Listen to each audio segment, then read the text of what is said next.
Have you ever found yourself repeatedly stuck, whether in business negotiations, personal relationships, or everyday conflicts, that always seem to spiral into mistrust, frustration, or missed opportunities? You're not alone.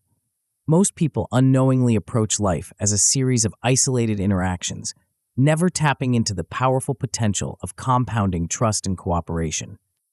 What if the key to breaking this cycle and unlocking lasting success isn't complexity, but simplicity? In game theory, the simple strategy that will change your life forever, you'll discover that life is fundamentally a repeated game, where today's decisions echo into tomorrow's opportunities. The core of success isn't elaborate strategies or manipulative tactics, but rather understanding one simple yet profound idea: optimize for the long-term relationship, not the short-term win. This book demystifies the elegant logic of game theory, showing how straightforward principles, start cooperatively, mirror actions, swiftly forgive, and clearly communicate, consistently outperform more complicated and defensive strategies. You'll learn how simple behavioral shifts can radically transform your personal and professional interactions, turning friction into cooperation, conflicts into trust, and uncertainty into strategic clarity. Through practical frameworks like the 3-line handshake, the tomorrow test, and strategic forgiveness, you'll master the art of playing repeated games with confidence and grace, even in noisy, uncertain environments. By focusing on reputation as a form of compound interest, you'll build powerful relationships and secure lasting influence. If you're ready to stop chasing isolated victories and start cultivating meaningful, enduring partnerships, you're holding the blueprint in your hands. Dive in and discover how playing the right game can truly change your life forever. Chapter 1, First Move. Your biggest client just fired you. Not because your work was bad, it was excellent. Not because you missed deadlines, you delivered early. They fired you because, in their words, working with you feels like walking through a minefield. Sound familiar? You've been treating every interaction like a chess match, where winning the current move matters more than the game itself. Every email becomes a negotiation. Every project becomes a battle. Every relationship becomes a transaction you need to win before someone else does. Here's the brutal truth. You're playing the wrong game entirely. The hidden cost of treating life like a series of isolated events. Most ambitious professionals operate under a dangerous delusion. They believe success comes from maximizing every single interaction, squeezing the most profit from each deal, extracting maximum value from every conversation, and protecting themselves against every possible threat. This mindset turns you into a walking contradiction. You want long-term partnerships, but negotiate like you'll never see these people again. You crave trust, but act like everyone's trying to scam you. You dream of effortless collaboration, but create friction at every touchpoint. The result? A trust tax that bleeds your business dry. Every conversation requires follow-up emails to clarify what was actually agreed upon. Every contract needs an army of lawyers because nobody believes anybody else. Every project gets padded with contingencies because past betrayals echo in every new beginning. Consider Sarah, a marketing consultant who built her agency to $2 million in annual revenue. She was brilliant at her craft, but treated every client interaction like a potential lawsuit waiting to happen. Detailed contracts for everything, upfront payments for all work, strict boundaries that left no room for the natural give and take of creative collaboration. Her clients got results, but working with Sarah felt exhausting. When her biggest client's contract came up for renewal, they chose a competitor who charged 30% more. Why? They just make everything easier, the client explained. With Sarah, every conversation felt like we were negotiating a hostage exchange. This is what happens when you optimize for individual transactions instead of ongoing relationships. You win battles, but lose wars. You protect yourself so thoroughly that nobody wants to work with you long enough for trust to develop. The compound interest of cooperation. Winners think differently. They understand that life isn't a series of isolated events. It's a repeated game where today's moves echo into tomorrow's opportunities. Every interaction is both an end and a beginning. Every decision shapes not just immediate outcomes, but future possibilities. When you shift from transactional thinking to relational thinking, magic happens. Partners start pre-cooperating because your reputation makes collaboration the rational choice. Negotiations shorten because people trust your word. Margins improve because clients pay premiums to avoid the friction they experience elsewhere. Take Marcus, who runs a software development firm. 3 years ago, he was stuck in the same trust deficit spiral as Sarah. Then he made one simple change. He started optimizing for the second meeting, not the first one. Instead of front-loading every contract with protective clauses, he focused on making the first project so smooth that clients couldn't wait to work with him again. Instead of maximizing profit on individual deals, he left money on the table to ensure clients felt they got incredible value. Instead of defending against every possible scenario, he built systems that made cooperation easy and betrayal obviously stupid. The results were extraordinary. Client retention jumped from 40% to 85%. Average project values doubled because clients trusted him with bigger challenges. Referrals became his primary source of new business because working with Marcus felt like a competitive advantage. Most importantly, Marcus discovered something that transformed how he approached every relationship. When you make cooperation profitable for others, they make it profitable for you. The exhaustion loop that's killing your growth.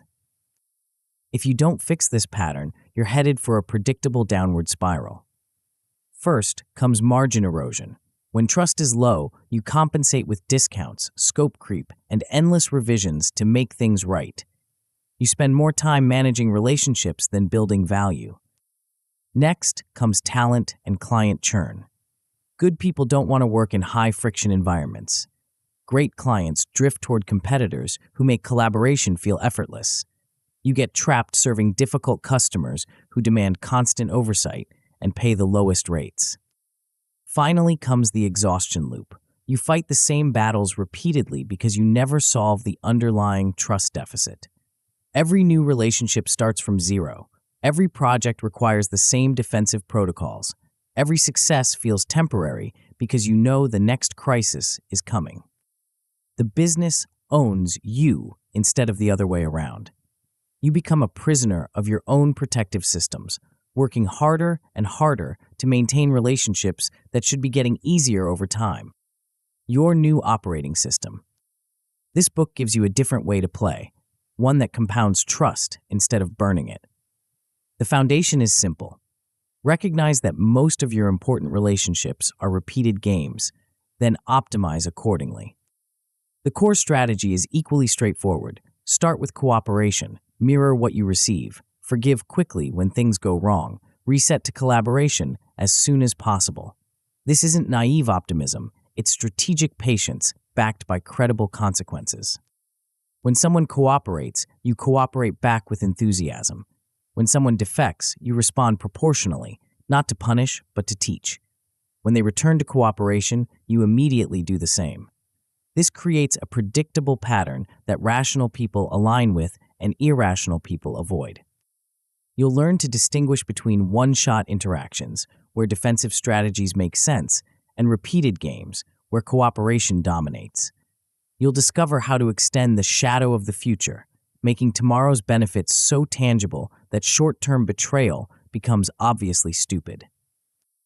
Most importantly, you'll build reputation as a strategic asset. Every kept promise becomes compound interest. Every graceful recovery from mistakes becomes proof of your reliability. Every fair resolution of conflicts becomes evidence that working with you is the smart long-term play. The winner's mindset. Winners approach relationships with patient firmness. They're generous with cooperation, but swift with proportional consequences. They forgive mistakes quickly, but remember patterns clearly. They trade small losses for big futures because they understand that reputation is the ultimate leverage. Losers do the opposite. They're impulsive with punishment, but stingy with forgiveness. They win individual points, but lose entire relationships. They chase drama instead of building leverage because they mistake activity for progress. The difference isn't personality, it's perspective. Winners see the game within the game. They understand that how you play matters more than whether you win any single round. This shift in thinking will transform every aspect of your business. Clients will start choosing you not just for your skills, but for the experience of working with you. Partners will bring you opportunities before they hit the market. Team members will go above and beyond because they trust you'll do the same for them. But first, you need to understand when you're actually in a repeated game versus when you're facing a true one-shot scenario. Because the strategies that build trust in ongoing relationships can destroy you in isolated transactions. The next chapter reveals how to spot the difference in under 60 seconds, and why getting this wrong costs most entrepreneurs everything they've worked to build.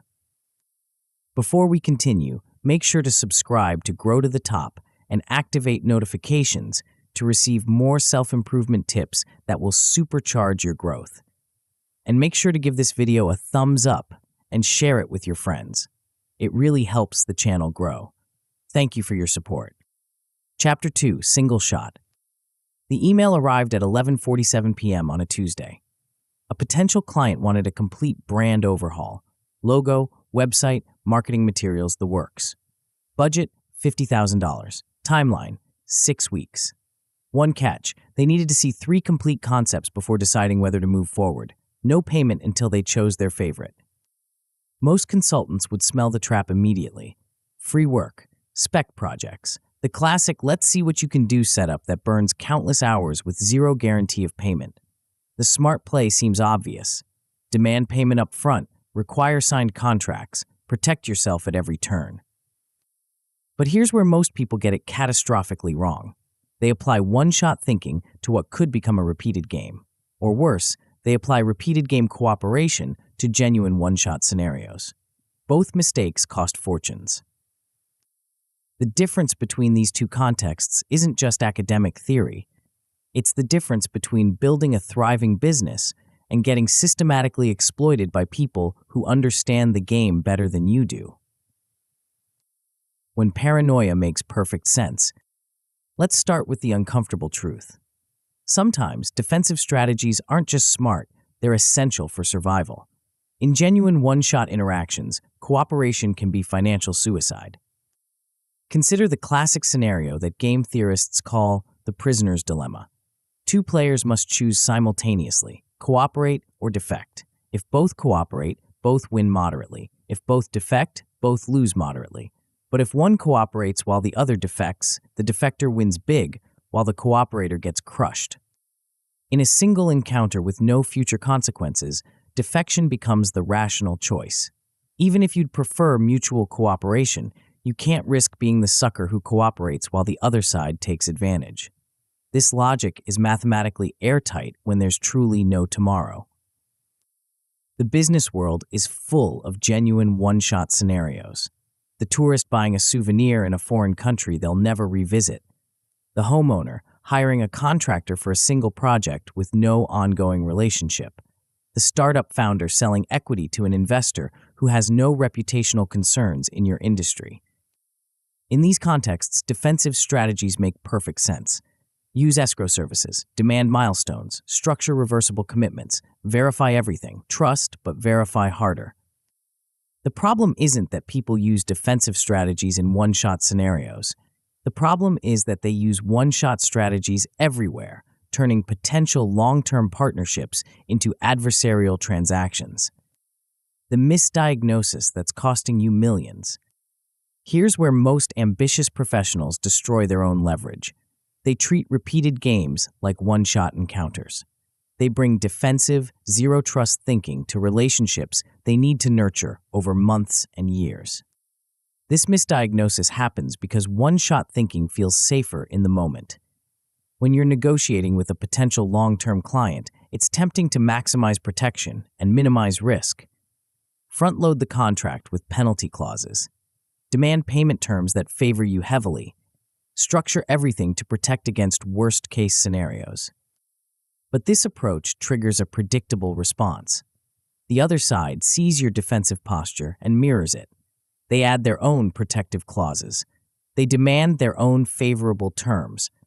What could have been a smooth collaboration becomes a legal arms race where both sides spend more on protection than they would have lost to occasional betrayals.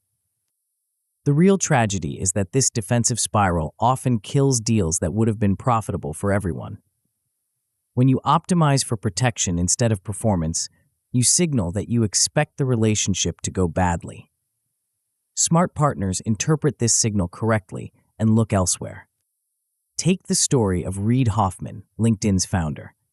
In the early days of professional networking, most business relationships were structured like one-shot transactions. People hoarded connections, guarded information, and treated every interaction as a zero-sum competition. Hoffman took the opposite approach. He shared connections freely, made introductions without asking for immediate reciprocity, and treated every professional interaction as the beginning of a potential long-term relationship. This wasn't naive altruism. It was strategic thinking about repeated games. The result?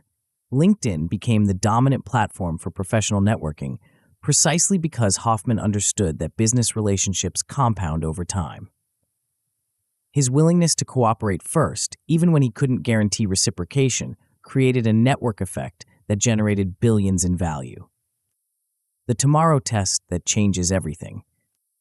The key to avoiding both traps, over-cooperation in one-shots and over-defense in repeated games, is learning to diagnose the context quickly and accurately. This requires what I call the tomorrow test. Ask yourself 3 simple questions. Will we interact again? Will others see how this interaction unfolds? Will reputation spillover affect future opportunities? If the answer to all 3 is no, you're in a genuine one-shot scenario. Protect yourself accordingly. Use staged payments, milestone deliveries, and reversible commitments. Don't perform trust where it's irrational. But if the answer to any of these questions is yes, you're in a repeated game. Optimize for the long term. Lead with cooperation. Build systems that make future collaboration profitable for both sides. The magic happens when you learn to convert apparent one-shots into repeated games. Instead of accepting that spec project as a single transaction, restructure it as the first phase of an ongoing relationship. Offer a small pilot project with built-in expansion options. Create follow-up touchpoints that make tomorrow salient. This isn't about being naive or trusting. It's about engineering the incentives so that cooperation becomes the rational choice for both parties. The art of strategic vulnerability. Once you've diagnosed a repeated game, the next challenge is calibrating your level of cooperation. Too little, and you trigger defensive responses that kill potential partnerships. Too much, and you invite exploitation from people who mistake kindness for weakness. The solution is strategic vulnerability. Making small, reversible cooperative moves that signal your intentions without creating catastrophic downside risk. Start with low-stakes cooperation and scale up as evidence of reciprocity accumulates. Instead of demanding full payment up front, offer a small, good-faith gesture that demonstrates your commitment to the relationship. Instead of loading contracts with penalty clauses, include bonus structures that reward mutual success. Instead of hoarding information, share insights that help the other side succeed. This approach works because it changes the game itself. When you make cooperation profitable for others, they have rational reasons to cooperate with you. When you demonstrate that you're optimizing for long-term value creation rather than short-term extraction, smart partners recognize the opportunity and align accordingly. The key is making these cooperative moves visible and memorable. CC neutral stakeholders who can witness your good faith efforts. Create public timelines that increase accountability. Document your cooperative gestures so they become part of your reputation rather than forgotten favors. The language of strategic cooperation. How you communicate your approach matters as much as the approach itself. The wrong language can make cooperation look like weakness or defensiveness look like hostility. The right language frames your strategy as rational business thinking rather than emotional positioning. When you're optimizing for a repeated game, say so explicitly. I'm optimizing for a long-term relationship here. Let me make a small good faith move to get us started. This frames cooperation as strategic thinking rather than naive trust. When you're protecting yourself in a genuine one-shot, explain the logic without apologizing. Because this is a one-off project, let's use milestones and escrow to protect both sides. This positions defensive measures as professional standards rather than personal distrust. The goal is to make your reasoning transparent so the other side can align their strategy accordingly. When people understand why you're cooperating or protecting, they're more likely to respond rationally rather than emotionally. When good intentions go wrong, even with perfect diagnosis and strategic thinking, things can still go sideways. The most common failure mode is mislabeling repeated games as one-shots, which destroys potential long-term value for the sake of short-term protection. If you catch yourself doing this, the fix is simple. Add a follow-up deliverable or review call that creates tomorrow. Convert the single transaction into the first phase of an ongoing relationship. Offer maintenance, updates, or expansion options that make future interaction likely. The opposite problem, trust abuse in genuine one-shots, requires different medicine. Stage your deliveries, use deposits to align incentives, and cap your exposure to manageable levels. Don't let one bad experience in a true one-shot scenario poison your approach to repeated games. The most subtle trap is over-trusting early in relationships that could become repeated games. The solution is to start small and scale cooperation as evidence accumulates. Prove the pattern works at low stakes before betting big on someone's reliability. The compound returns of getting this right. When you master the distinction between one-shot and repeated interactions, everything changes. Negotiations become faster because you're not overprotecting against imaginary risks. Relationships deepen because you're optimizing for long-term value creation. Opportunities multiply because your reputation for strategic thinking attracts better partners. You'll find yourself having fewer but better business relationships. The people who want to play one-shot games with you will self-select out, leaving you with partners who understand the value of ongoing cooperation. Your deals will get easier to close because working with you becomes obviously profitable for rational actors. Most importantly, you'll stop leaving money on the table in both directions. You'll protect yourself appropriately in genuine one-shots without the paranoia that kills repeated game opportunities. You'll cooperate strategically in ongoing relationships without the naivety that invites exploitation. But knowing when to cooperate is only half the battle. The other half is making cooperation so attractive that it becomes the obvious choice for everyone involved.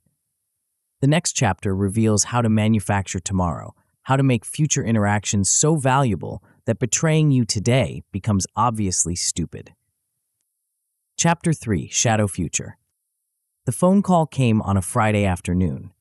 A potential client wanted to discuss a project, but something felt different about this conversation.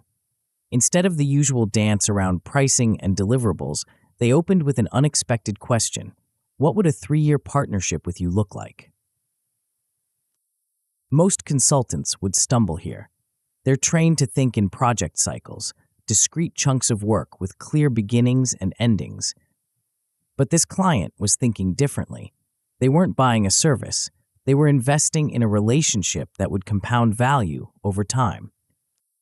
This is the power of what game theorists call the shadow of the future, the degree to which tomorrow's possibilities influence today's decisions. When people can see and value what's coming next, cooperation stops being a leap of faith and becomes a rational strategy. The shadow isn't just a metaphor. It's a measurable force that you can engineer, amplify, and weaponize to create self-enforcing relationships that get stronger with time instead of requiring constant maintenance. The invisible hand that shapes every decision. Human beings are terrible at valuing future rewards compared to immediate ones. Psychologists call this temporal discounting, the tendency to prefer smaller rewards now over larger rewards later. Give someone the choice between $50 today or $100 in a year, and most will take the immediate cash. This bias destroys cooperation in business relationships. When people heavily discount the future, short-term betrayals look attractive, even when long-term cooperation would be more profitable. They'll burn bridges for quick wins because tomorrow feels abstract, while today feels urgent. But here's the crucial insight. Discounting isn't fixed. You can manipulate how much people value future interactions by changing how visible, certain, and valuable those interactions appear. Consider Amazon's approach to customer relationships. They don't just sell products, they create an ecosystem where future purchases become increasingly convenient and valuable. Prime membership makes tomorrow's shipping free. Purchase history makes recommendations more accurate. Stored payment methods make buying frictionless. Each interaction casts a longer shadow because Amazon systematically increases the value of future engagement. Customers don't just buy products, they invest in a relationship that gets better over time. This makes betraying Amazon, switching to competitors, increasingly irrational as the relationship deepens. The same principle applies to every business relationship you have. The question isn't whether people will value future interactions with you. The question is whether you're making those future interactions visible and valuable enough to influence today's behavior. The architecture of tomorrow. Creating a powerful shadow of the future requires more than good intentions. It demands systematic design of incentives that make patience profitable and short-termism expensive. Start by mapping every touch point in your relationships over the next 90 days. Not just the big milestones, the small interactions that create momentum. The check-in calls, the progress updates, the informal consultations that happen between formal projects. Now attach small rewards to each touch point, not massive bonuses that break your budget, but meaningful gestures that acknowledge cooperation and create anticipation for what's next. Early access to new services, preferential scheduling, insights that aren't available to one-off clients. The key is making these rewards contingent on cooperative behavior. On-time responses get faster turnarounds. Transparent communication gets insider access.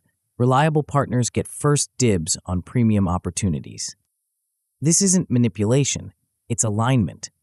You're creating a system where the behaviors you need are also the behaviors that get rewarded.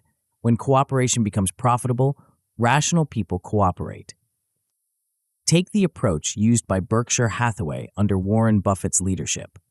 Buffett doesn't just invest in companies, he creates long-term partnerships with management teams. He offers patient capital, minimal interference, and public support for leaders who deliver consistent results.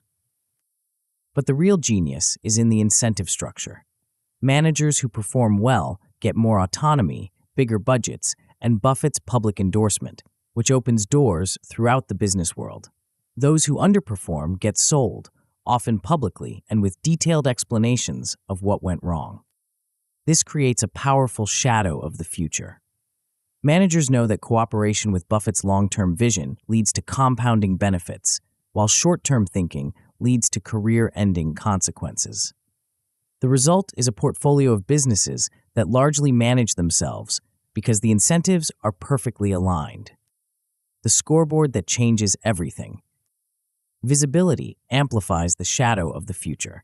When people can see the consequences of their choices playing out in real time, they make better long-term decisions.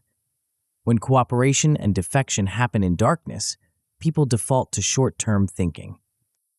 This is why successful partnerships always include some form of public scoreboard. Not to shame poor performers, but to make the benefits of cooperation visible and memorable.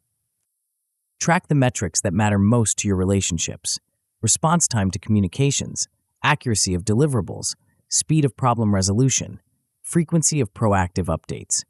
Then share these metrics regularly with all stakeholders. The magic happens when you celebrate streaks publicly. Day 127 of on-time delivery, month 8 of 0 escalations, quarter 3 of exceeding targets. People protect streaks because breaking them feels like losing something valuable. This isn't just psychology, it's economics. When you make reliability visible, you create reputational capital that has real value. Partners start competing to maintain their streaks. Clients start bragging about their relationship with you. Vendors start offering better terms because working with you enhances their own reputation. The scoreboard also creates natural consequences for defection. When someone breaks a streak, it's visible to everyone. This isn't about punishment, it's about transparency.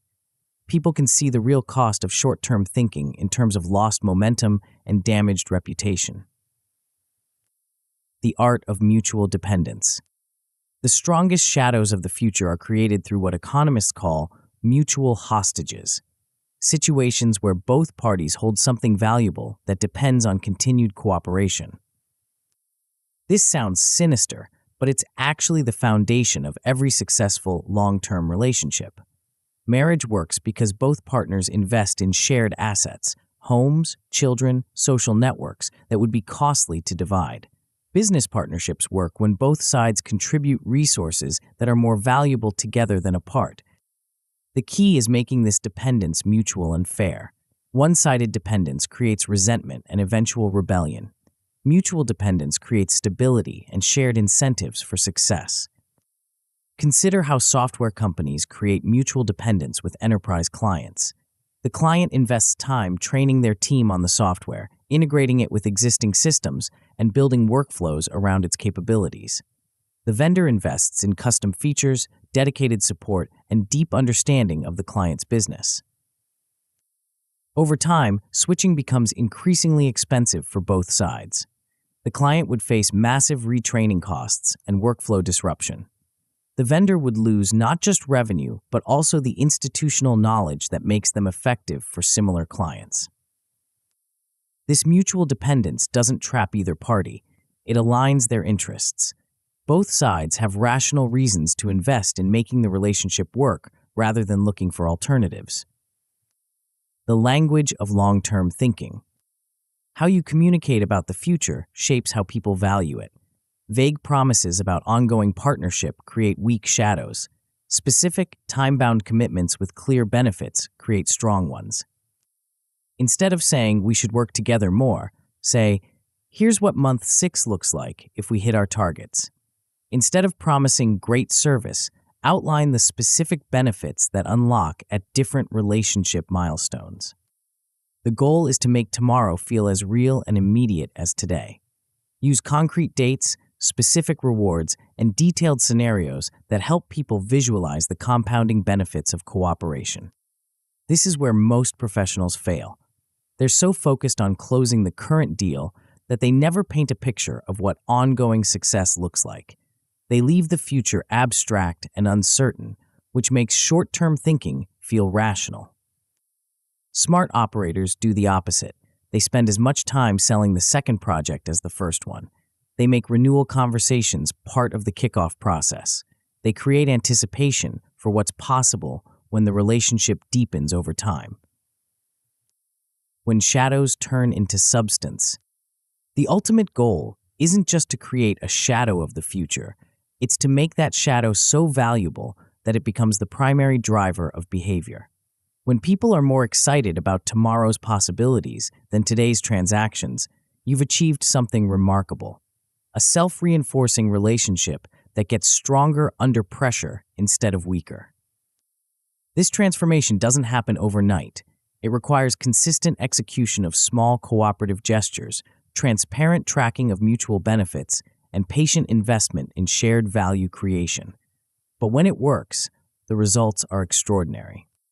Conflicts resolve faster because both sides have too much invested in the future to let present disagreements derail everything. Negotiations become easier because the focus shifts from extracting maximum value today to optimizing total value over time. Opportunities multiply because strong relationships become platforms for new possibilities. Most importantly, you stop working so hard to maintain relationships. They start maintaining themselves because the incentives are perfectly aligned. People cooperate with you not because they're nice, but because cooperation is obviously the smart play. But creating powerful shadows of the future is only the beginning. Once people are motivated to cooperate, you need a simple, reliable system for managing that cooperation when things get complicated. The next chapter reveals the elegant strategy that has dominated every test of sustained collaboration. A strategy so simple you can remember it under pressure, yet so powerful it shapes behavior across entire organizations. Chapter 4. Tit for Tat. In 1980, political scientist Robert Axelrod issued a challenge that would revolutionize how we think about cooperation. He invited game theorists from around the world to submit computer programs that would compete in a tournament of repeated prisoners' dilemmas. The winner would be the strategy that accumulated the most points across thousands of interactions with every other strategy.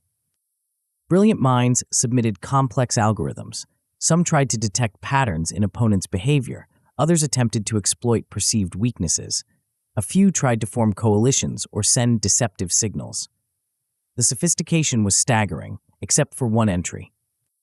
Anatol Rappaport, a mathematician and philosopher, submitted the simplest strategy in the tournament. Just 4 lines of code, no pattern recognition, no complex decision trees, no attempts at deception or exploitation. His strategy was so basic that other competitors initially dismissed it as naive.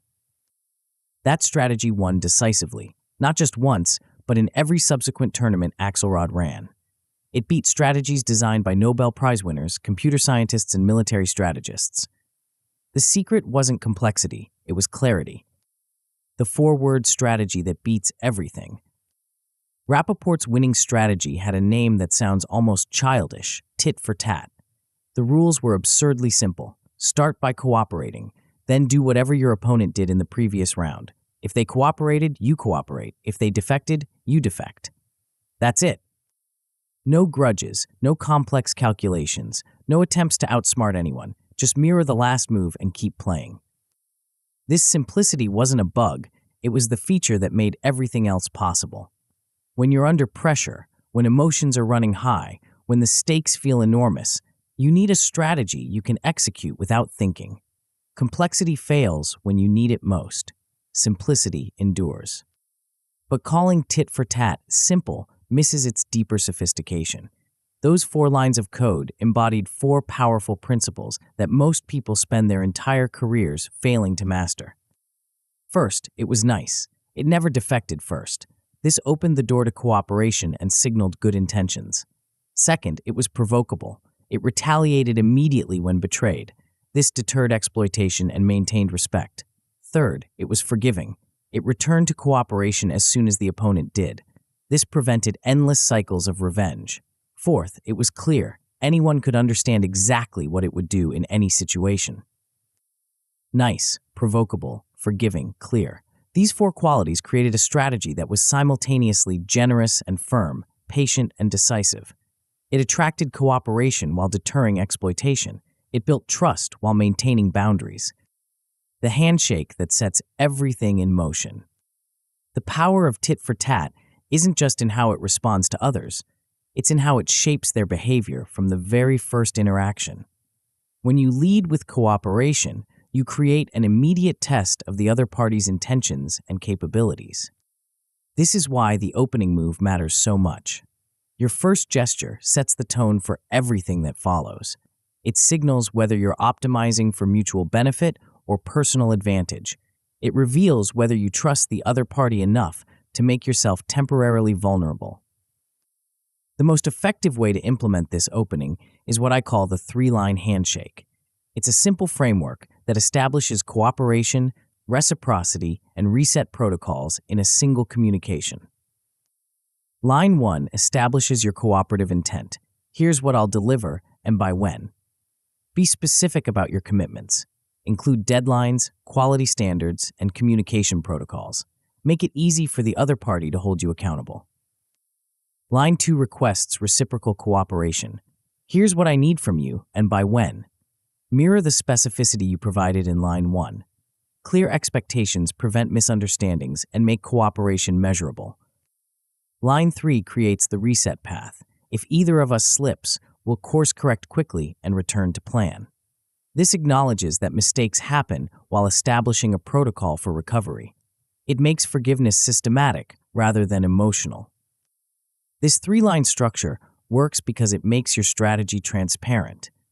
The other party knows exactly what to expect from you and what you expect from them. They can see that cooperation will be rewarded and defection will be addressed. Most importantly, they can see that recovery is always possible. The ladder of proportional response.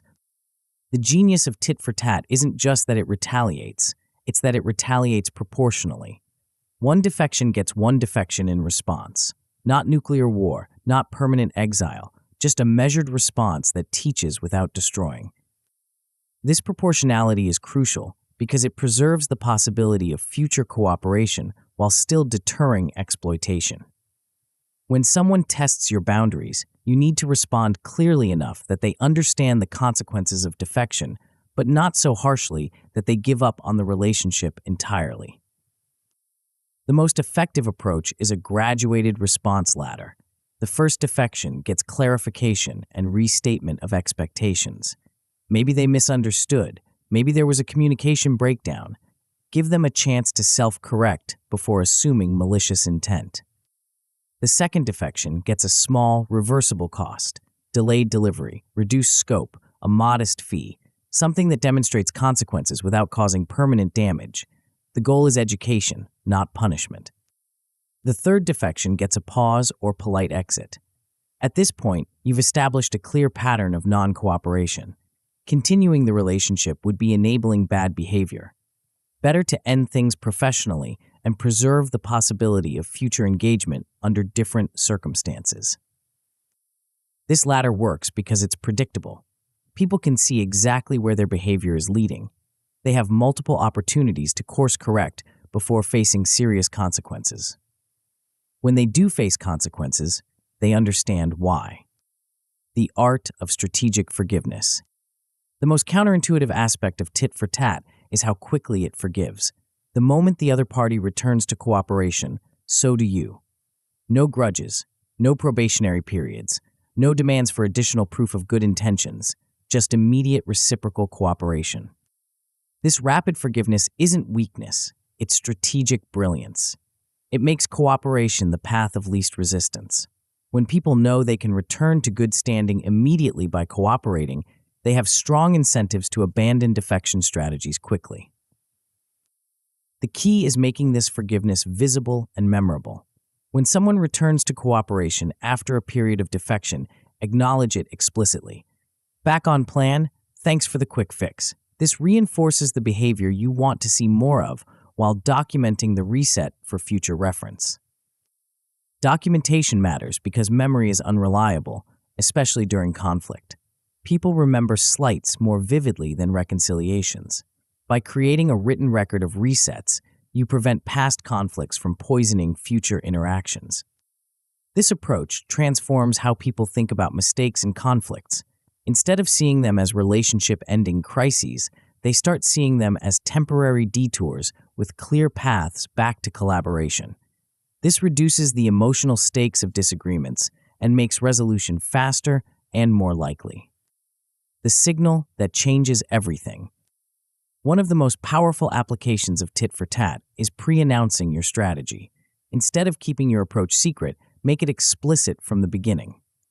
I match pace, cooperate, and I'm all in. Defect, and I'll respond proportionally, but I'm always ready to reset to cooperation. This transparency serves multiple purposes. It reduces surprise and defensiveness when you do need to respond to defection. It gives rational actors a clear roadmap for maintaining good relationships with you. It signals confidence and fairness, which attracts high-quality partners. Most importantly, it shifts the dynamic from reactive to proactive. Instead of waiting to see how people behave and then responding, you're actively shaping their behavior by making the consequences of different choices crystal clear. This pre-announcement also protects you from the most common criticism of tit-for-tat strategies, that they're manipulative or game-playing. When you're transparent about your approach, it becomes a collaborative framework rather than a hidden agenda. People can choose to engage with your system or not, but they can't claim they didn't understand the rules. When nice guys finish first. The business world is full of people who believe that being nice means being weak. They think that leading with cooperation invites exploitation. They confuse kindness with naivety and mistake aggression for strength. Tit for tat proves them wrong. The strategy that consistently wins in repeated interactions is the one that starts nice. Not because niceness is morally superior, but because it's strategically optimal. Cooperation creates more value than conflict. Trust reduces transaction costs. Goodwill compounds over time. But this niceness isn't unconditional. It's backed by credible retaliation and clear boundaries. People who mistake your cooperative opening for weakness quickly learn otherwise. People who reciprocate your cooperation find themselves in increasingly valuable relationships. This combination, nice but not naive, forgiving but not foolish, creates a reputation that attracts the right kind of partners while repelling the wrong ones. High-trust individuals recognize the opportunity to build something valuable together. Low-trust individuals either adapt their behavior or self-select out of your network. The result is a compound effect that goes far beyond any individual relationship. Your reputation for fair dealing becomes a strategic asset that opens doors, shortens negotiations, and creates opportunities that aren't available to people who lead with suspicion and defensiveness. The reset that rebuilds everything. Perhaps the most overlooked aspect of successful tit-for-tat implementation is the reset protocol. It's not enough to forgive. You need to actively rebuild momentum after conflicts. This requires intentional effort to reestablish positive patterns and create forward momentum. The most effective resets involve three elements: acknowledgement of the return to cooperation, restatement of mutual commitments, and a small gesture that demonstrates renewed good faith. This might be a bonus delivery, an accelerated timeline, or simply a more detailed update than usual. These reset gestures serve a crucial psychological function. They help both parties move past the emotional residue of conflict and focus on future possibilities. They demonstrate that cooperation isn't just the absence of conflict, it's the presence of active collaboration. When you master this reset process, conflicts stop being relationship killers and start being relationship strengtheners. Each successful resolution builds confidence in your ability to work through difficulties together. Partners start bringing you their toughest challenges because they trust your ability to find solutions that work for everyone. But even the most elegant strategy can fail in noisy environments where intentions get misread and good faith gestures get lost in translation. The next chapter reveals how to maintain cooperation when the signal gets scrambled and mistakes get mistaken for malice. Chapter 5. Grace Under Noise. The email was supposed to arrive by 3 p.m. By 3:30, you're checking your spam folder. By 4 p.m., you're wondering if they're playing games. By 5 p.m., you're drafting a terse follow-up that questions their professionalism. You hit send, feeling justified in your firmness. 20 minutes later, their response arrives with an apology and the promised attachment. Their email server had been down all afternoon. Your firm message now looks petty and paranoid. What should have been a minor technical hiccup has become a relationship strain because you mistook noise for malice. This scenario plays out thousands of times daily in businesses around the world. Perfect strategies collide with imperfect reality. Clear agreements get muddled by miscommunication. Good intentions get lost in translation. The result is a cascade of unnecessary conflicts that destroy value and poison relationships. The challenge isn't just that life is messy, it's that our brains are wired to interpret ambiguity as threat. When we can't clearly read someone's intentions, we default to assuming the worst. This protective instinct served our ancestors well when ambiguous rustling in the bushes might mean a predator. In modern business relationships, it's a liability that turns minor glitches into major wars. The hidden enemy of every partnership. Real cooperation happens in noisy environments. Emails get caught in spam filters. Phone calls drop at crucial moments. Deadlines shift due to circumstances beyond anyone's control. Team members get sick, systems crash, and priorities change without warning. In a perfect world, every action would clearly signal intent.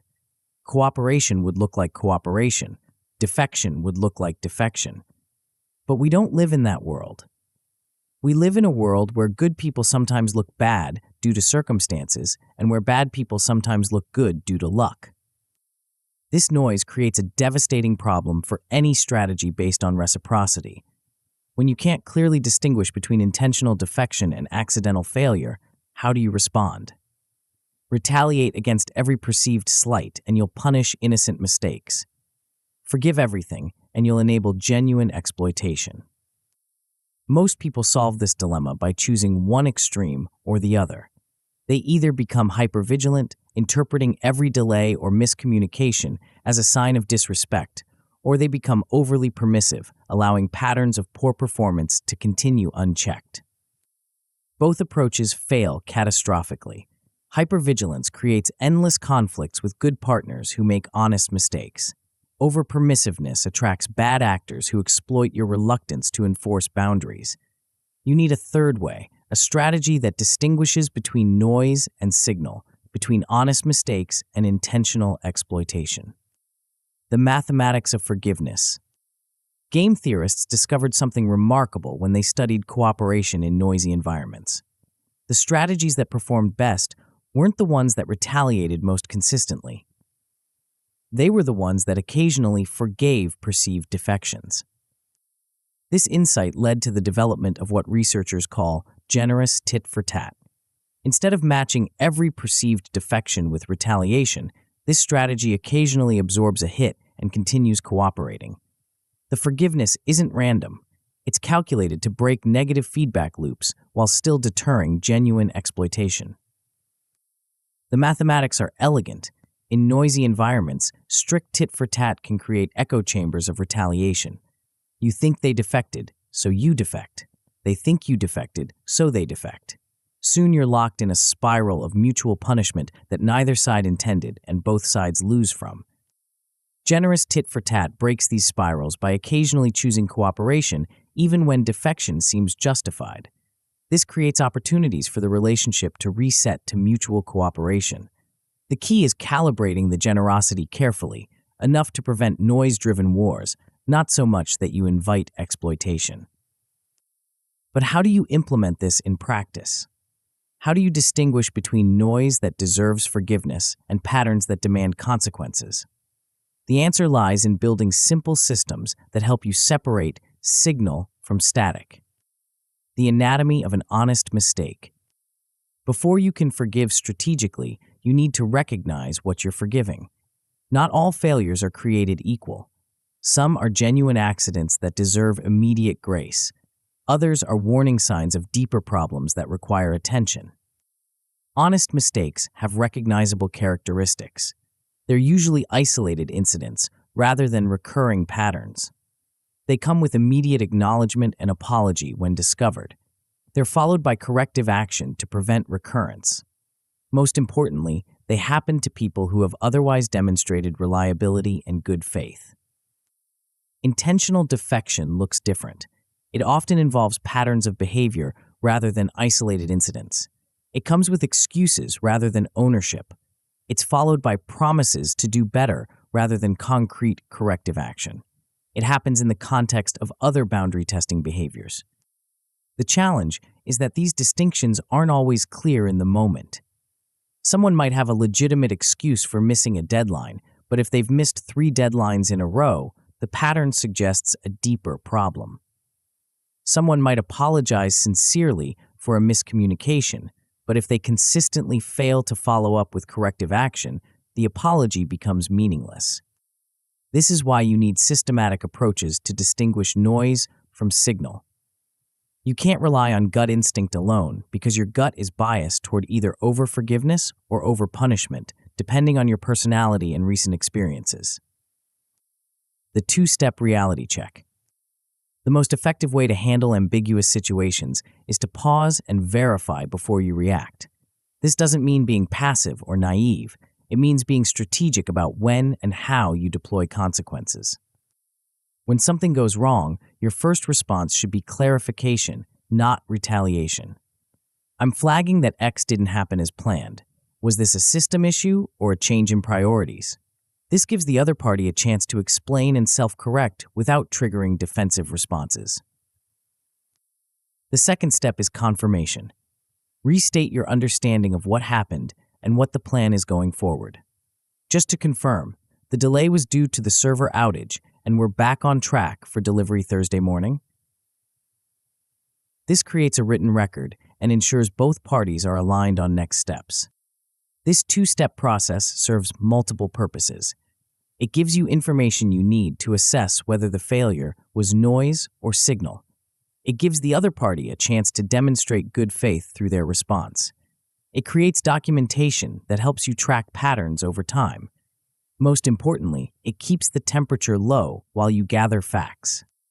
The key is maintaining a tone of collaborative problem-solving rather than accusatory investigation. You're not trying to catch someone in a lie. You're trying to understand what happened so you can prevent similar issues in the future. The forgiveness token system. One of the most practical innovations in managing noisy relationships is the concept of forgiveness tokens. Each partner gets a limited number of free passes per time period, mistakes that get immediate forgiveness without consequences. This system works because it makes forgiveness systematic rather than emotional. You're not deciding in the heat of the moment whether someone deserves grace. You're applying a predetermined policy that balances mercy with accountability. The token system also creates transparency. Both parties know exactly how much slack they have in the relationship. This reduces anxiety about minor mistakes while maintaining clear boundaries around major ones. People can take reasonable risks and make honest errors without fear of disproportionate consequences. But tokens aren't unlimited. Once someone has used their quarterly forgiveness token, the next mistake triggers proportional consequences. This prevents the system from being gamed by people who mistake systematic grace for unlimited permissiveness. The beauty of this approach is that it preserves relationships with good actors while exposing bad ones. People who consistently burn through their tokens reveal themselves as unreliable partners. People who rarely need tokens demonstrate their commitment to excellence. The system sorts partners automatically based on their actual behavior patterns. The language of graceful boundaries. How you communicate about mistakes and consequences shapes whether people see you as fair or arbitrary, understanding or naive. The wrong language can make forgiveness look like weakness or consequences look like cruelty. The most effective approach is to assume positive intent explicitly while maintaining clear expectations. I'm assuming this was a one-off issue. Can we align on next steps by 3 p.m.? This gives people the benefit of the doubt while creating accountability for moving forward. When you do need to apply consequences, frame them as system responses rather than personal judgments. This triggers our standard response for missed deadlines. We'll need to adjust the timeline and add a coordination fee. This removes emotion and personal attack from the equation while maintaining clear boundaries. The goal is to make your responses feel inevitable rather than vindictive. When people understand that consequences flow naturally from actions rather than from your mood or personal feelings, they're more likely to accept them as fair and adjust their behavior accordingly. The 3-strike framework. While forgiveness tokens handle minor issues, you need a different system for tracking and responding to patterns of problematic behavior. The most effective approach is a graduated response system that escalates consequences while preserving opportunities for redemption. Strike 1 gets clarification and reset. You verify that expectations are clear and give the person a chance to self-correct. This handles most issues with good actors who simply misunderstood or faced unexpected obstacles. Strike 2 gets a small reversible cost. This might be a coordination fee, adjusted timeline, or reduced scope. The consequence is proportional to the impact and designed to get attention without causing permanent damage. Strike 3 gets a pause or polite exit. At this point, you've established a clear pattern of unreliability. Continuing the relationship would be enabling poor performance and sending the wrong signal to other partners. This framework works because it's predictable and fair. People can see exactly where their behavior is leading and have multiple opportunities to course correct before facing serious consequences. When consequences do arrive, they feel earned rather than arbitrary. When grace becomes enabling, the biggest risk in implementing generous strategies is that you'll swing too far toward permissiveness. Some people will interpret your grace as weakness and test your boundaries more aggressively. Others will simply become careless because they know you'll forgive their mistakes. The antidote is tracking patterns rather than incidents. One missed deadline might be noise. 3 missed deadlines is a signal that requires attention. One poor communication might be an oversight. A pattern of poor communication suggests a deeper problem. You also need to distinguish between people who make mistakes and people who make excuses. Someone who misses a deadline but immediately proposes a solution and prevention plan is demonstrating good faith. Someone who misses a deadline and blames external factors without taking ownership is revealing their character. The key is maintaining your standards while adjusting your response to the pattern. Good actors get more grace because they've earned it through consistent reliability. Poor actors get less grace because they've demonstrated that they'll exploit it. The compound returns of strategic grace. When you master the balance between grace and accountability, something remarkable happens. Good partners become more loyal because they feel safe making honest mistakes. Poor partners either improve their behavior or remove themselves from your network. The overall quality of your relationships improves, while the stress of managing them decreases. You also develop a reputation for fairness that attracts high-quality partners. People want to work with someone who won't punish them for honest mistakes, but also won't tolerate patterns of poor performance. This reputation becomes a competitive advantage that opens doors and creates opportunities.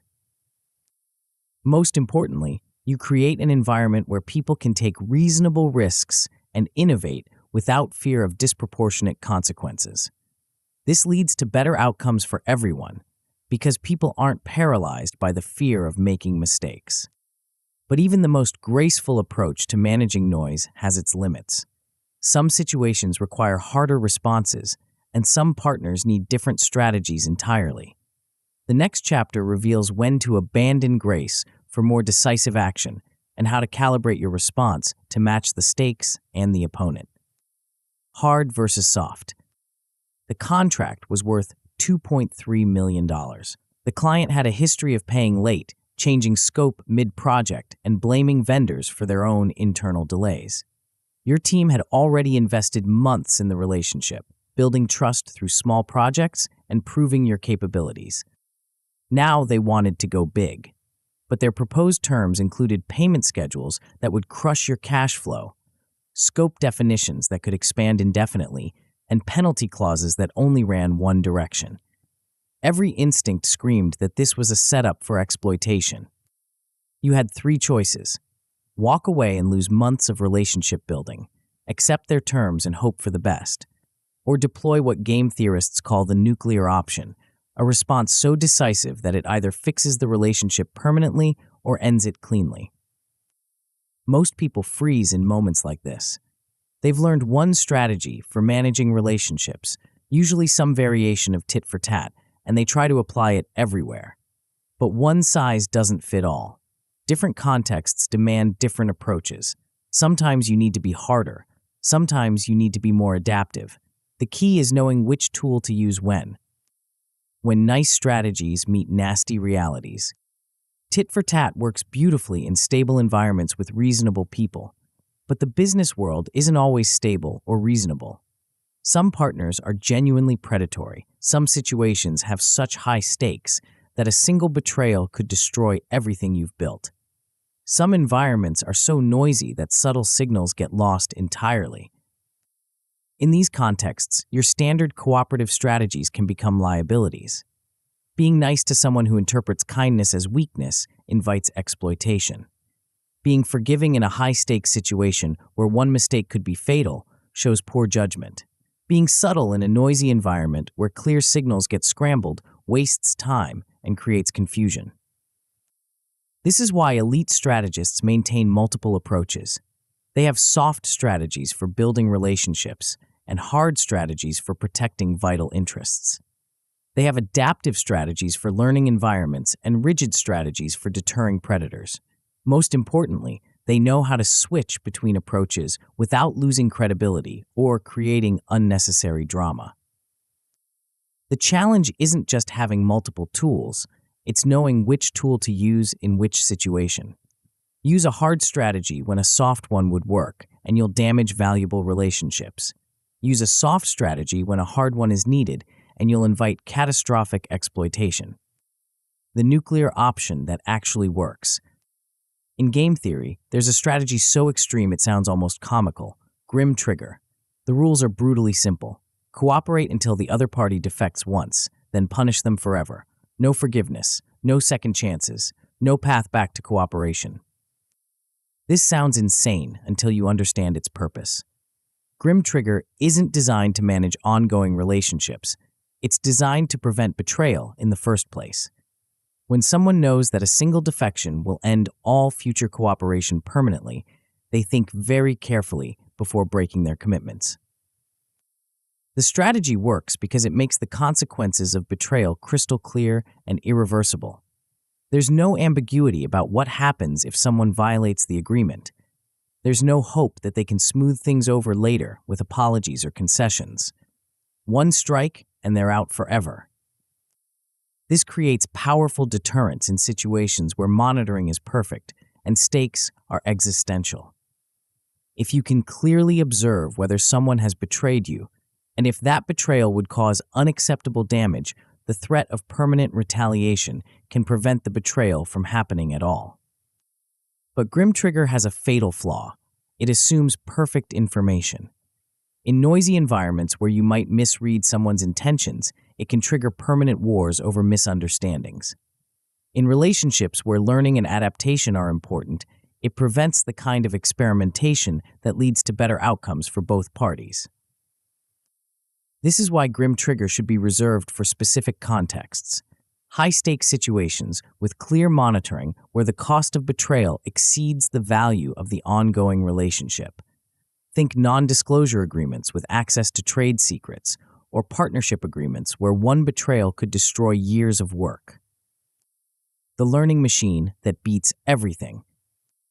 At the opposite extreme is a strategy that sounds almost too simple to work: win, stay, lose shift, also known as Pavlov. The logic is elegantly straightforward. If your last interaction produced a good outcome, repeat what you did. If it produced a bad outcome, try something different. This strategy treats every interaction as a learning opportunity. Instead of following rigid rules about cooperation and retaliation, it adapts based on results. If cooperation is working, it keeps cooperating. If cooperation isn't working, it shifts to something else. Maybe defection, maybe a different form of cooperation, maybe exit. Pavlov excels in environments where the optimal strategy isn't obvious up front and needs to be discovered through experimentation. It's particularly powerful when both parties are genuinely trying to find mutually beneficial solutions, but aren't sure what those solutions look like. Consider how successful entrepreneurs approach new markets. They don't start with rigid business plans that they execute regardless of feedback. They start with hypotheses that they test and adapt based on results. If a particular approach to customer acquisition is working, they double down. If it's not working, they pivot to something else. This adaptive approach often outperforms more rigid strategies in complex environments because it can discover solutions that weren't obvious at the beginning. Instead of getting locked into suboptimal patterns, it continuously evolves toward better outcomes. But Pavlov has its own limitations. In adversarial environments where the other party is actively trying to exploit you, pure adaptation can be dangerous. Without clear boundaries and credible deterrence, bad actors can manipulate your learning process to their advantage. The art of strategic calibration. The key to using multiple strategies effectively is developing what military strategists call escalation dominance, the ability to control the level of conflict and move up or down the ladder as needed. This requires mapping your relationships across two critical dimensions: the level of noise in the environment and the clarity of monitoring. High-noise environments with unclear monitoring call for adaptive strategies like Pavlov. Low-noise environments with clear monitoring and high stakes call for deterrent strategies like Grim Trigger. Most situations fall somewhere in between and benefit from the balanced approach of generous tit-for-tat. But mapping isn't enough. You also need to signal your approach clearly so partners can align their behavior accordingly. This means pre-announcing your thresholds and consequences before you need to use them. For this project, we're using milestone-based payments and clear scope boundaries. If we hit 2 consecutive missed deadlines, we'll automatically switch to daily check-ins and penalty clauses. If we hit our targets for 3 consecutive months, we'll move to monthly reviews and bonus structures. This transparency serves multiple purposes. It gives rational actors a clear roadmap for maintaining good relationships with you. It removes the element of surprise that can turn necessary consequences into relationship-ending conflicts.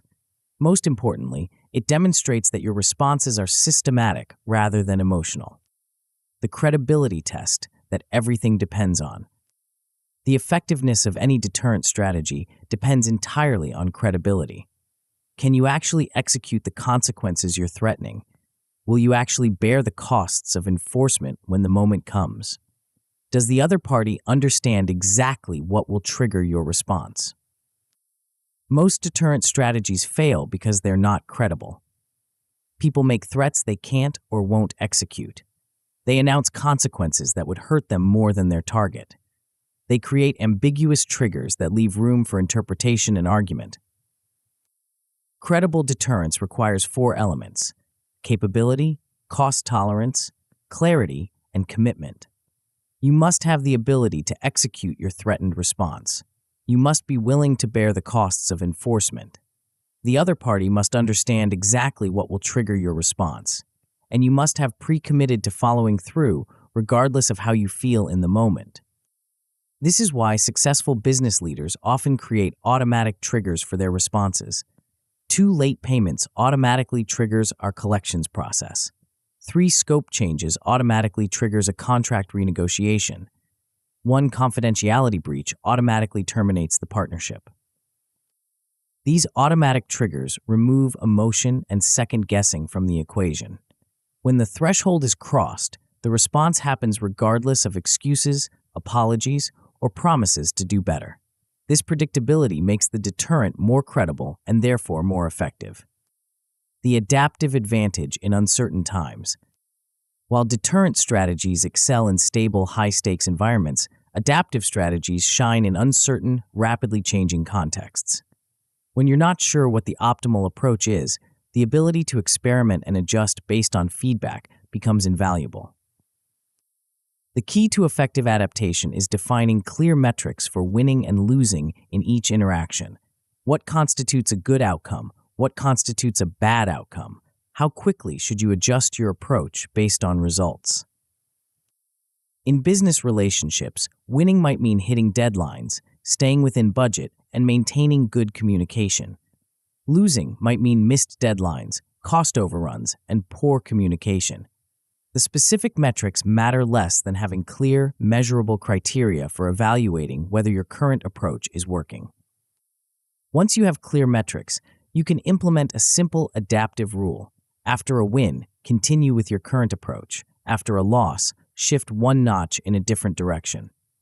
This creates a learning system that gradually optimizes your approach based on actual results rather than theoretical assumptions. The beauty of this approach is that it works even when you don't fully understand the environment or the other party's motivations. You don't need perfect information. You just need the ability to recognize results and adjust accordingly. The exit ramp that preserves options. One of the most overlooked aspects of strategic flexibility is the ability to de-escalate when circumstances change. If you've moved to a harder strategy because of poor performance, you need a clear path back to softer approaches when performance improves. This requires pre-announcing not just your escalation triggers, but also your de-escalation criteria. We moved to daily check-ins because of missed deadlines. After 4 consecutive weeks of on-time delivery, we'll return to weekly reviews. This gives the other party a clear roadmap for earning back your trust while protecting you from being manipulated by temporary improvements. The language of de-escalation is crucial. You want to acknowledge the improvement without appearing weak or inconsistent. We escalated our oversight due to delivery issues. With performance back on track for the past month, we're returning to our standard review process.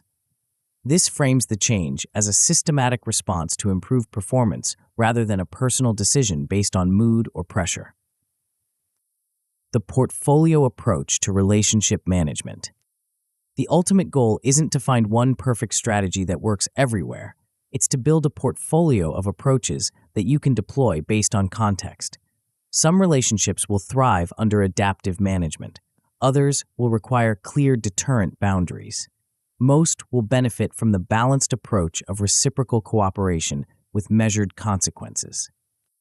The key is matching your approach to the situation rather than forcing every situation to fit your preferred approach. This requires honest assessment of each relationship's characteristics, the level of trust, the stakes involved, the clarity of monitoring, and the potential for learning and improvement.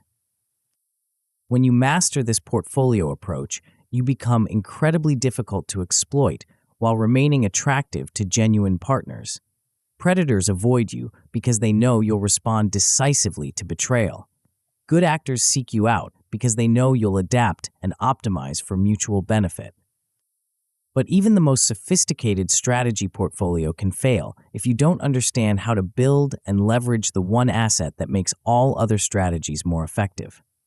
The next chapter reveals how to transform your reputation from a byproduct of your actions into a strategic weapon that pre-negotiates every future interaction. Chapter 7: Reputation Rules. The phone call came at 9:47 a.m. on a Tuesday. A potential client had heard about your work through a mutual connection, but instead of the usual dance around pricing and capabilities, they opened with something unexpected. "We've been burned by 3 agencies this year. What makes you different?" Most consultants would launch into a pitch about their skills, experience, or methodology. But you had something more powerful than credentials or case studies. You had something that couldn't be faked, bought, or copied overnight. You had a reputation that preceded you into every room, pre-negotiated every deal, and answered questions before they were asked. "Let me send you our reliability dashboard," you replied. "It shows our on-time delivery rate, response times, and how we handle the inevitable bumps. Then let's talk about whether we're a fit." Within an hour, they'd reviewed your track record and were ready to move forward. No lengthy proposal process. No competitive bidding. No haggling over terms. Your reputation had done the heavy lifting before you even had a conversation. This is the power of what economists call reputational capital, the accumulated trust that makes future transactions faster, cheaper, and more profitable. When your name becomes synonymous with reliability, you stop chasing opportunities and start choosing among them. The silent negotiator in every deal. Most people think reputation is what happens after you do good work. They're wrong. Reputation is what happens before you do any work at all. It's the invisible force that determines which opportunities come your way, what terms you can command, and how much friction you face in every interaction. Think about the last time you chose a restaurant, hired a contractor, or selected a vendor. You probably didn't start with a blank slate and evaluate every option objectively. You started with assumptions based on reputation, reviews, referrals, brand recognition, or past experience. These assumptions shaped every subsequent interaction. The same dynamic plays out in business relationships, but with much higher stakes. When someone is considering a significant partnership or investment, they're not just evaluating your current proposal, they're betting on your future behavior. Will you deliver what you promise? Will you handle problems professionally? Will you be fair when things go wrong? Your reputation answers these questions before they're asked, A strong reputation says this person consistently delivers value and handles problems well. A weak or unknown reputation says this is a risk that requires extensive protection and oversight. The difference in transaction costs is enormous. Consider Warren Buffett's approach to acquisitions. Berkshire Hathaway routinely closes billion-dollar deals with minimal due diligence and simple handshake agreements. This isn't because Buffett is naive. It's because his reputation for fair dealing and long-term thinking attracts sellers who value certainty and simplicity over maximum price. His reputation has become a competitive advantage that reduces costs and accelerates deals. The architecture of trust. Building reputational capital isn't about grand gestures or perfect performance. It's about consistent, visible behaviors that signal your values and capabilities. Every interaction either adds to or subtracts from your reputation account. The key is making deposits systematically and strategically. The most powerful reputation builders are small, repeated actions that demonstrate reliability, responding to emails within 2 hours, delivering projects on the promised date, following up on commitments without being reminded. These behaviors seem mundane, but they compound into something extraordinary: predictability. Predictability is the foundation of trust in business relationships.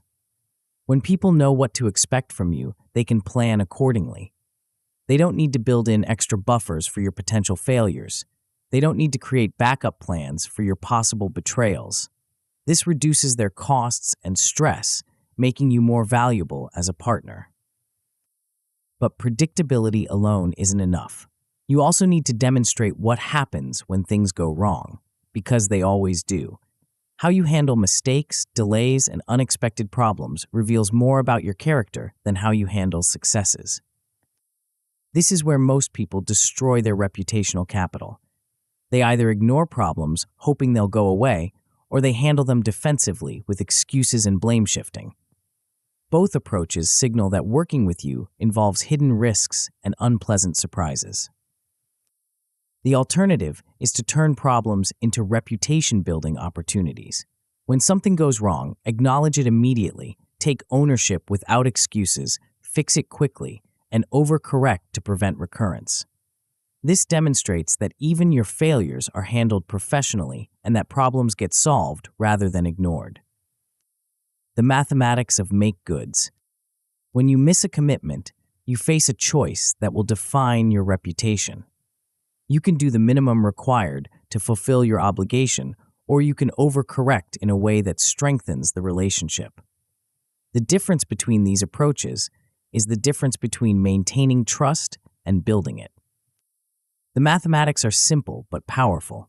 If you promise to deliver something by Friday and miss the deadline, delivering it on Monday fulfills your obligation but doesn't repair the damage.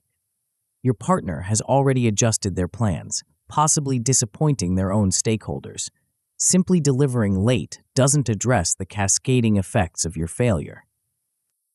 An overcorrection acknowledges the full impact of your miss and compensates accordingly.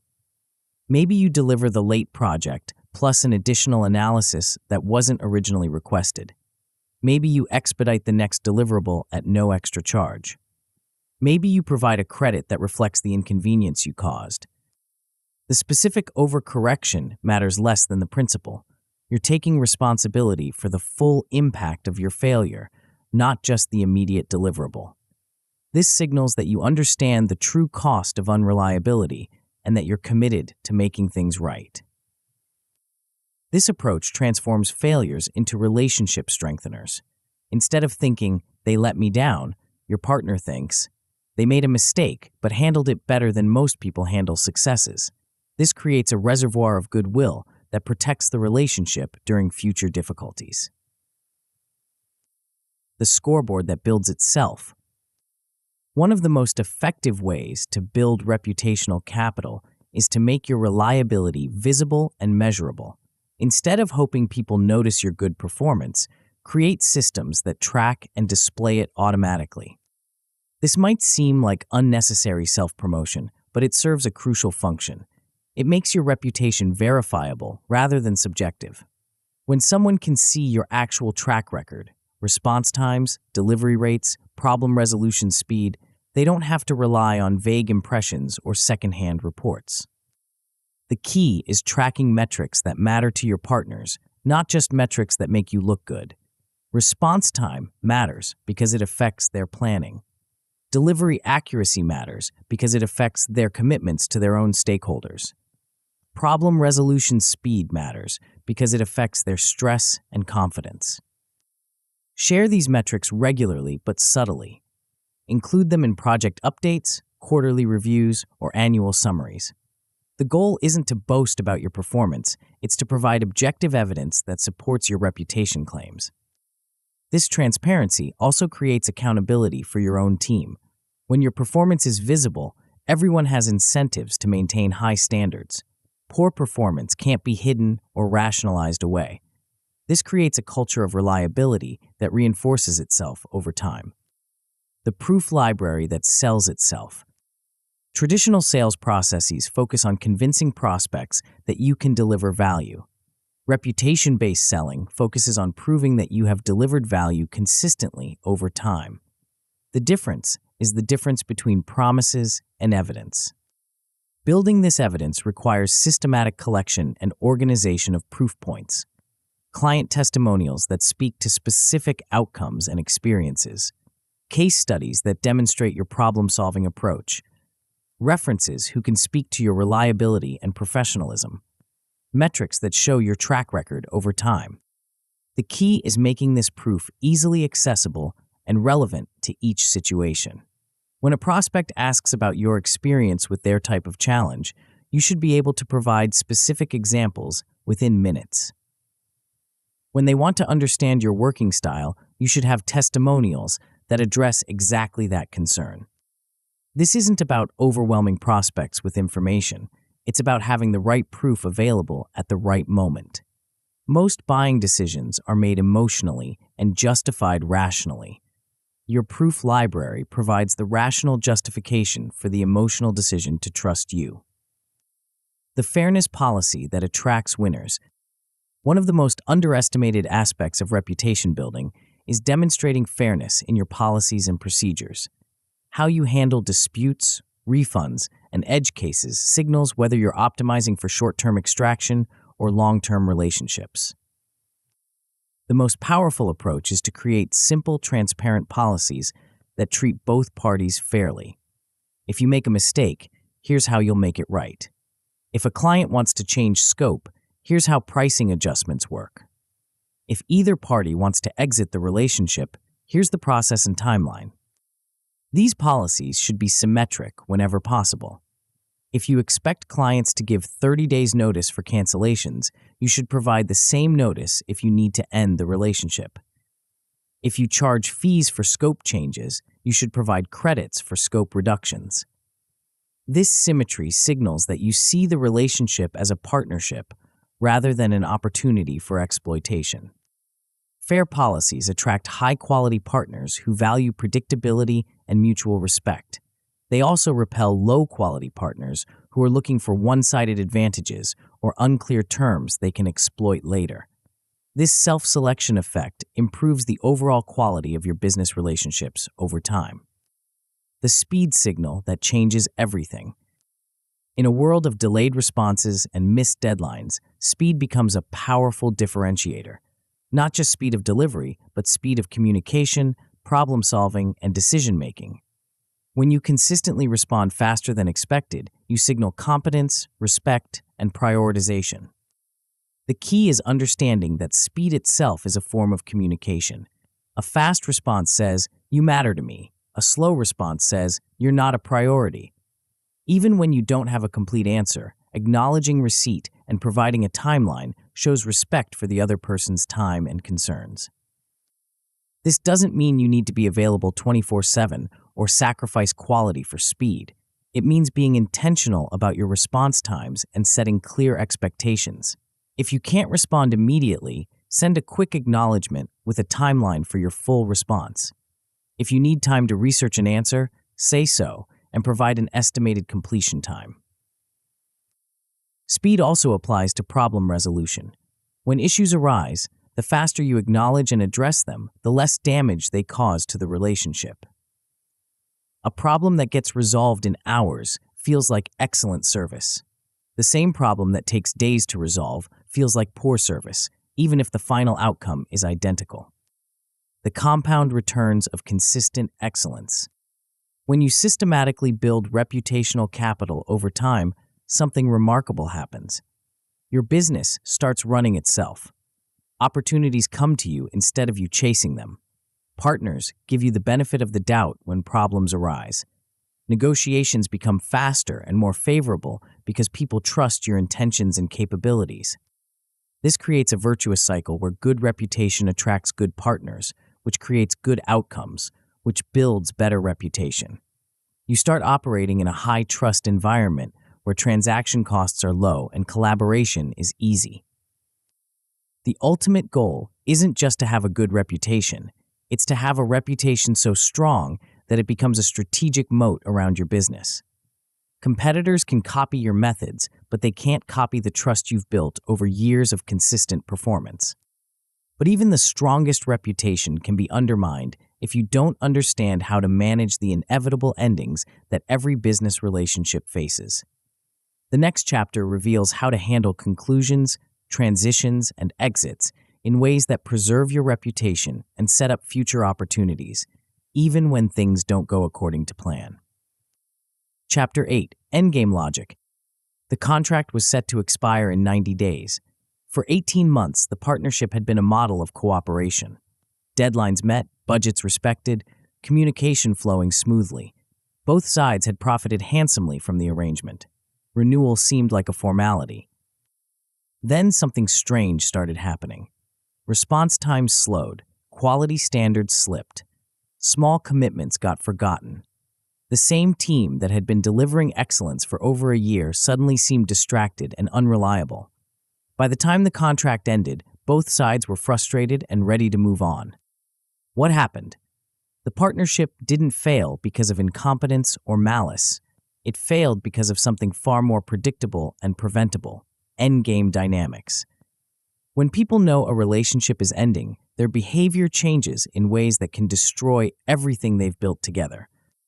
This isn't a character flaw or a sign of poor values. It's a mathematical inevitability that game theorists have studied for decades. Understanding these dynamics, and more importantly, knowing how to counteract them, is the difference between endings that strengthen your reputation and endings that damage it. The countdown that changes everything. Human beings behave differently when they know something is ending. The psychology is intuitive. If there's no tomorrow, why invest in tomorrow's relationship? If there are no future consequences for today's actions, why not optimize for immediate advantage? This shift happens gradually and often unconsciously. People don't wake up one morning and decide to stop cooperating. Instead, they start making small compromises. They prioritize other projects that have longer horizons. They become less responsive to requests that don't directly benefit them. They save their best efforts for relationships that will continue beyond the current engagement. The result is a slow degradation of performance that accelerates as the end approaches. What economists call backward induction kicks in. If it makes sense to defect in the last round, it makes sense to defect in the second to last round, and so on. The cooperation that sustained the relationship for months or years unravels in a matter of weeks. This dynamic is so predictable that experienced negotiators plan for it. They know that the final 10% of any fixed-term relationship will be the most challenging. They build buffers, increase oversight, and prepare for the inevitable decline in cooperation that comes with approaching deadlines. But smart operators don't just plan for endgame dynamics, they engineer around them. They understand that the structure of endings shapes the quality of relationships throughout their entire duration. Get the endgame right, and everything else becomes easier. The horizon that never arrives. The most elegant solution to endgame problems is to eliminate the endgame entirely. Instead of fixed-term contracts with clear ending dates, create rolling relationships with indefinite horizons. When people don't know exactly when something will end, they behave as if it might continue forever. This is why successful subscription businesses, employment relationships, and strategic partnerships often use evergreen structures with periodic review cycles rather than fixed expiration dates. The relationship continues automatically unless one party actively chooses to exit. This keeps the shadow of the future strong throughout the entire relationship. Rolling horizons work because they change the incentive structure fundamentally. Instead of optimizing for the last interaction, people optimize for the next renewal cycle. Instead of extracting maximum value before the relationship ends, they invest in making the relationship valuable enough to continue. Consider how Amazon structures its relationships with third-party sellers. Rather than fixed-term contracts, sellers operate under terms of service that continue indefinitely but can be modified with notice. This creates ongoing incentives for good behavior because poor performance can lead to account suspension at any time. Sellers invest in long-term reputation building rather than short-term profit maximization. The key is making the continuation criteria clear and achievable. People need to understand what behaviors will lead to renewal and what behaviors will lead to termination. This transparency allows them to make rational decisions about how much to invest in the relationship. The art of strategic ambiguity. When rolling horizons aren't practical, the next best approach is to make the exact ending date uncertain while keeping the general timeframe clear. This preserves some of the cooperative incentives of indefinite relationships while allowing for necessary planning and closure. This might involve contracts that automatically renew unless one party gives notice within a specific window, or projects with defined phases where continuation depends on performance metrics, or partnerships with built-in extension options that can be exercised based on mutual satisfaction. The goal is to keep people focused on performance rather than calendar dates. When the continuation decision depends on results rather than arbitrary timing, people have incentives to maintain high standards throughout the relationship. This approach requires careful communication about what triggers continuation versus termination.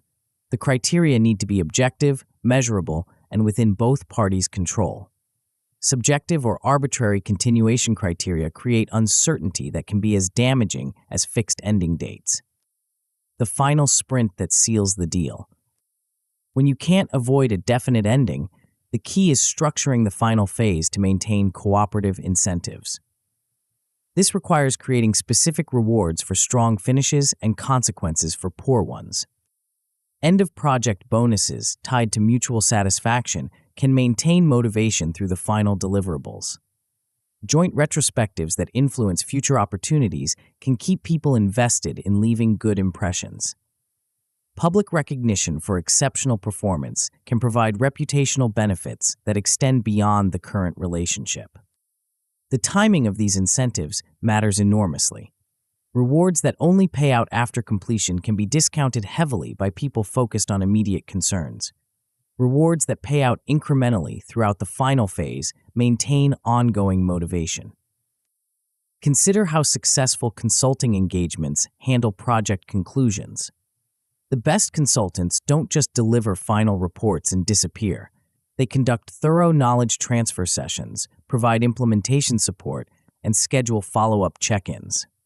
These activities often aren't billable, but they create lasting value that leads to referrals and repeat business. This investment in strong endings pays dividends far beyond the current project. Clients remember how relationships conclude more vividly than how they begin. A strong finish can overcome months of mediocre performance, while a weak finish can taint an otherwise excellent engagement. The metrics that shape behavior. One of the most overlooked aspects of endgame management is choosing the right performance metrics for different phases of relationships. The metrics that optimize ongoing performance aren't necessarily the same ones that optimize endings. For ongoing relationships, long-run average performance often matters most. Consistency over time, trend lines, and cumulative results drive value creation. People can afford to have occasional bad days as long as the overall trajectory is positive. For relationships approaching definite endings, discounted performance, where recent results matter more than historical ones, becomes more relevant. The final deliverables, the quality of knowledge transfer, and the smoothness of the handoff process have outsized impact on how the relationship is remembered and whether future opportunities emerge. This doesn't mean abandoning long-term thinking as endings approach.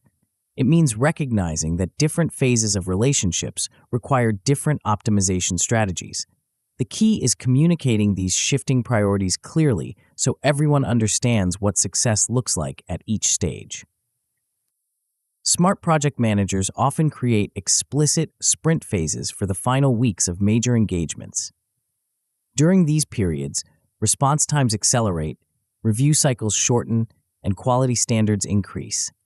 This heightened focus ensures that the most visible and memorable parts of the relationship meet the highest standards. The handoff that multiplies value. The transition process itself becomes a crucial component of relationship value when endings are inevitable. How knowledge gets transferred, how responsibilities get handed off, and how ongoing support gets structured can determine whether the relationship creates lasting value or immediate obsolescence. Excellent handoffs require systematic documentation of processes, decisions, and lessons learned. They include training sessions for people who will maintain the work going forward. They provide contact information and availability for questions that arise after the formal relationship ends. Most importantly, they position the ending as a graduation rather than an abandonment. The relationship isn't failing. It's evolving to a new phase where the recipient can operate independently. This framing preserves goodwill and creates opportunities for future re-engagement when new challenges arise. The best handoffs also include explicit mechanisms for measuring success after the transition. Follow-up check-ins, performance metrics, and feedback sessions help ensure that the transferred work continues to create value. This ongoing connection maintains the relationship even after the formal engagement ends. The legacy that lives forever. Perhaps the most important aspect of endgame management is recognizing that endings are never really endings in business relationships. They're transitions to different types of connections. The client who doesn't renew a contract might refer you to colleagues. The employee who leaves might become a valuable vendor. The partner who exits might return under different circumstances. This long-term perspective changes how you approach every ending. Instead of optimizing for immediate extraction or minimal effort, you optimize for lasting impressions and future possibilities. You invest in endings because you understand that they're actually beginnings in disguise. The most successful professionals treat every conclusion as an opportunity to demonstrate their values and capabilities under pressure. They know that how they handle endings becomes part of their reputation and influences every future relationship. This requires discipline and long-term thinking when short-term incentives point in different directions. It means maintaining high standards when it would be easier to coast. It means investing in handoffs when you could be focusing on new opportunities. It means treating endings with the same care and attention you give to beginnings. But there's one more element that ties all these strategies together, a simple framework that transforms isolated tactics into a coherent system for building lasting success. The final chapter reveals how to integrate everything you've learned into a daily practice that compounds results while reducing effort. Chapter 9. Keep winning. You now possess something that most people spend their entire careers searching for: a simple, unbreakable system for turning chaos into cooperation. Not through manipulation or coercion, but through the elegant application of incentives that make collaboration the obvious choice for rational actors. This isn't theory anymore. It's a practical framework that works whether you're managing a team of 3 or negotiating a deal worth millions. Whether you're handling a difficult client or building a strategic partnership. Whether you're facing a crisis that threatens everything or capitalizing on an opportunity that could change everything. The beauty of what you've learned is its simplicity. While others are drowning in complexity, you have clarity. While they're reacting emotionally to every provocation, you're responding strategically to patterns. While they're burning bridges and starting wars, you're building leverage and creating options. The operating system that runs itself. Think about what you've assembled. You can diagnose any interaction in under 60 seconds. Repeated game or one shot, high stakes or low stakes, noisy environment or clear monitoring. You have a default strategy that works in most situations and alternative strategies for edge cases. You know how to extend the shadow of the future, build reputational capital, and manage endgames that set up new beginnings. Most importantly, you understand that life is a repeated game where today's moves echo into tomorrow's opportunities. This single insight changes everything. It transforms short-term thinking into long-term strategy. It converts adversarial relationships into collaborative partnerships. It turns reputation from an accident into an asset. The core play is elegantly simple. Start nice, mirror moves, forgive quickly, reset cleanly.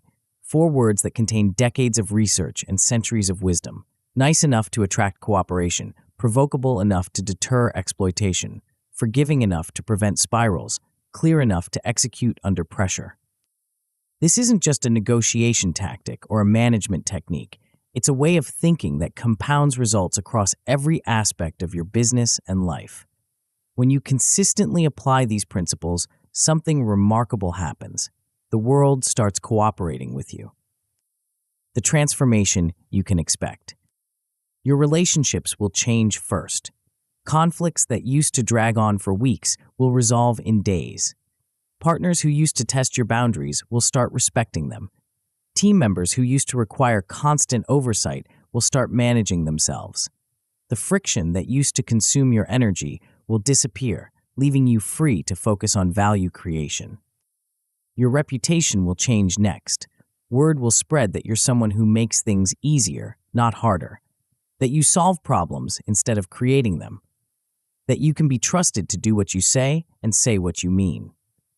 This reputation will become a magnet for high-quality opportunities and high-trust partners. Your results will change last, but most dramatically. Deals will close faster because people trust your intentions. Projects will run smoother because everyone understands the rules. Renewals will become automatic because the value is obvious. Your business will start running itself because the systems are self-enforcing. But the deepest transformation will be internal.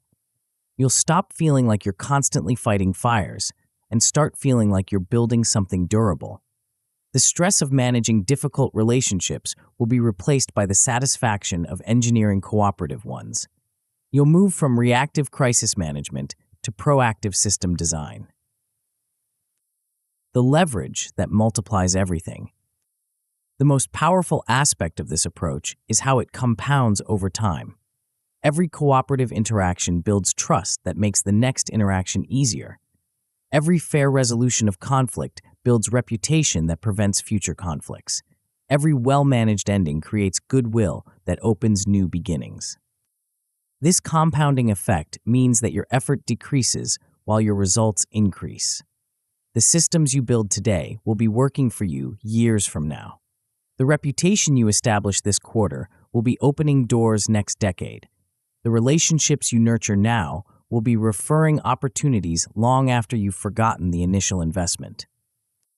Consider what this means for your competitive position. While others are trapped in cycles of conflict and crisis management, you're building sustainable advantages that can't be copied overnight. Your competitors can imitate your methods, but they can't replicate the trust you've built through consistent application of those methods. This is true leverage, not just doing more with less, but creating systems that work without your constant intervention. Your reputation negotiates for you. Your relationships police themselves. Your standards become other people's expectations. The daily practice that changes everything. The key to making this transformation permanent is turning these insights into habits. You need scripts that become reflexes. Reflexes that become culture, and culture that becomes competitive advantage. Start with one relationship that matters. Send the 3-line handshake today. Here's what I'll deliver and by when. Here's what I need from you, and by when. If either of us slips, we'll course correct quickly and return to plan.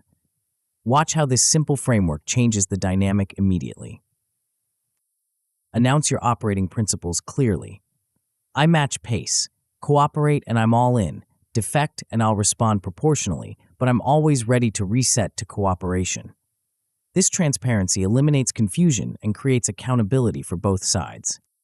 Schedule regular alignment conversations, 10 minutes every 2 weeks, to check progress, address concerns, and adjust course as needed. These brief touch points prevent small issues from becoming big problems and keep the relationship focused on mutual value creation. Track the metrics that matter. Response times, delivery accuracy, problem resolution speed. Make your reliability visible and verifiable. Celebrate streaks publicly. Address misses immediately with overcorrections that strengthen rather than strain the relationship. The network effect that accelerates success. As you apply these principles consistently, something extraordinary happens. You start attracting people who think like you do. High-trust individuals recognize the opportunity to build something valuable together. Low-trust individuals either adapt their behavior or remove themselves from your orbit. This creates a network effect where your relationships reinforce each other. Partners refer other high-quality partners. Team members recommend colleagues who share their values. Clients introduce you to prospects who appreciate your approach. Your network becomes a self-selecting community of people who value cooperation over conflict. This network becomes your most valuable asset, more valuable than your skills, your knowledge, or your capital. It's a platform for opportunities that aren't available to people operating in low-trust environments. It's a source of resources, insights, and support that compounds your capabilities exponentially. The beauty is that this network maintains itself. The same principles that build individual relationships also sustain network relationships. Trust begets trust. Cooperation enables cooperation. Reputation attracts reputation. The legacy you're building. Every time you choose cooperation over conflict, you're not just solving an immediate problem. You're contributing to a larger transformation. You're proving that business doesn't have to be a zero-sum game. That success doesn't require stepping on others. That the highest returns come from creating value rather than extracting it. This matters more than you might realize. In a world increasingly divided by mistrust and conflict, you're demonstrating a different way forward. You're showing that rational self-interest, properly understood, leads to cooperation rather than competition, that enlightened leadership creates abundance rather than scarcity. Your example ripples outward in ways you'll never fully see. The team member who learns your approach and applies it in their next role. The client who adopts your methods and transforms their own organization. The partner who spreads your reputation and opens doors you didn't know existed. This is how change happens, not through grand gestures or revolutionary manifestos, but through consistent application of sound principles by people who understand that small moves compound into large outcomes. The moment that defines everything. You're at a crossroads. You can close this book and return to the old way of doing things, reacting to problems, fighting fires, hoping that good intentions will somehow produce good results. Or you can implement what you've learned and start building the kind of business and life that most people only dream about. The choice seems obvious, but implementation requires courage. It takes courage to lead with cooperation when others lead with suspicion. It takes courage to forgive quickly when others hold grudges. It takes courage to invest in relationships when the payoff isn't immediate or certain. But this courage is rewarded exponentially. Every act of strategic cooperation creates options that didn't exist before. Every fair resolution of conflict builds reputation that opens new opportunities. Every well-managed relationship becomes a platform for possibilities you can't yet imagine. The time to start is now, not when you have more experience or better circumstances or clearer outcomes. Now, with the next email you send, the next meeting you attend, the next decision you make. Send the 3-line handshake, announce your principles, schedule the alignment conversation, Begin the transformation that will compound for the rest of your career. The world is waiting for leaders who understand that the highest form of self-interest is enlightened cooperation. People who can turn chaos into collaboration, conflict into opportunity, and transactions into relationships that create lasting value. You now have the tools, you understand the principles, you've seen the possibilities. The only question left is, what are you going to do with this power? Your first move starts now. Make it count. Make it cooperative. Make it the beginning of something extraordinary. The game is repeated. Your reputation is compounding. Your future is waiting. Keep winning.